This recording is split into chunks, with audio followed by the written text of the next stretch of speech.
फडणवीसांचा आज महाशपथविधी सोहळा होणार आहे। देवेंद्र फडणवीस तिसऱ्यांदा मुख्यमंत्री म्हणून शपथ घेणार आहे। अजित पवार उपमुख्यमंत्री पदाची शपथ घेणार आहे, तर एकनाथ शिंदे ही उपमुख्यमंत्री पदाची शपथ घेणार असल्याची माहिती मिळते। संध्याकाळी 5:30 वाजता आझाद मैदानामध्ये हा शपथविधी होणार आहे। नरेंद्र मोदी आणि अमित शाह या शपथविधी सोहळ्याला उपस्थित राहणार आहेत। त्याचबरोबर 19 राज्यांचे मुख्यमंत्री सुद्धा या शपथविधी सोहळ्याला उपस्थित राहतील। अनेक केंद्रीय मंत्री या शपथविधी सोहळ्यासाठी येणार आहेत। साधू संत आणि कलाकारांना सुद्धा या शपथविधी सोहळ्याचं निमंत्रण देण्यात आलेलं आहे।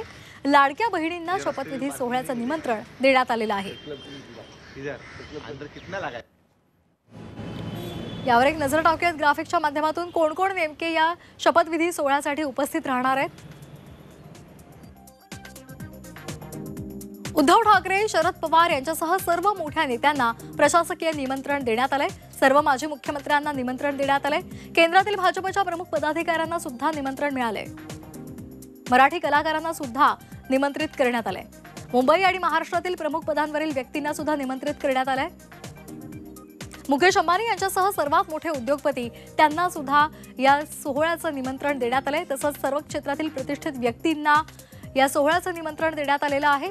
100हून अधिक संत महंत, त्याचबरोबर बॉलिवूड आणि मराठी चित्रपट सृष्टीतील कलाकारांना सुद्धा या सोहळ्याचं निमंत्रण देण्यात आलंय। त्याचबरोबर 10,000 लाडक्या बहिणींना सुद्धा याचं निमंत्रण देण्यात आलंय। मुंबईतील हाऊसिंग सोसायटीचे चेअरमॅन त्यांना सुद्धा याचं निमंत्रण दिले।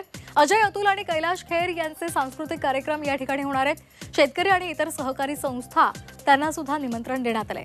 विरोधी पक्षाच्या नेत्यांनाही शपथविधीचं निमंत्रण मिळालंय।